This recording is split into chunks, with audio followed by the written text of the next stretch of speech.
ஒரு சின்ன கட்டு வெட்டி வேர் வாங்கியிருக்கேன். இது வந்து 15 ரூபாய் இருக்கும்.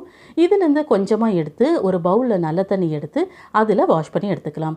இதே போல் 3 டைம் வாஷ் பண்ணி எடுத்துக்கோங்க. இப்போ ஒரு பிளேட் எடுத்து மெல்லிசான புது வெள்ளை துணியை இதே போல் விரித்து வச்சு வாஷ் பண்ணி இருக்கிற வெட்டி வேர் 1 ஸ்பூன் கரிஞ்சீரகம். இது வந்து ஆப்ஷனல் தான். வெட்டி வேரை நல்லா சுருட்டி விட்டு துணியை அழகாக மடக்கி புதுசாக வாங்கியிருக்கிற நூல்கண்டால் நம்ம முடிச்சு போட்டுடலாம். உடல் சூடு அதிகமாகறனால தான் கண் எரிச்சல், வயிறு வலி, பாத வெடிப்பு, கொப்புளம் இந்த மாதிரி பிரச்சனை எல்லாம் வருது. நம்ம உடம்பு சூட்டை குறைச்சி நம்ம உடம்ப புத்துணர்ச்சியோட வைக்கக்கூடியது தான் இந்த வெட்டி வேர் தண்ணீர். தீராத தாகம், நாவறட்சி இதெல்லாம் போயிடும். அது மட்டும் இல்லாம நுண்கிருமிகளை எதிர்க்கக்கூடிய ஆற்றல் இந்த வெட்டி வேருக்கு அதிகமா இருக்கு. பாருங்க, இந்த மாதிரி கட்டியாச்சு. ரொம்பவும் டைட்டா கட்டக்கூடாது, லூசாவே கட்டினா போதும். இதை வந்து மண்பானைக்குள்ள போட்டு நம்ம அதுல தண்ணி ஊத்திக்கலாம். ராத்திரியே நீங்க தண்ணி ஊத்தி வச்சிட்டீங்கன்னா காலையில நல்லா ஊறி இருக்கும். மண்பானை மேல இந்த மாதிரி ஈர துணி போட்டு வச்சீங்கன்னா இன்னுமே மண்பானை குளிர்ச்சியா இருக்கும். துணி காஞ்சிருச்சுன்னா மறுபடியும் நினைச்சு வச்சுக்கோங்க. தண்ணி தீந்துருச்சுன்னா மறுபடியும் தண்ணி ஊத்திக்கோங்க. இந்த முடிச்ச வந்து 5 நாள் வரைக்கும் யூஸ் பண்ணிக்கலாம்.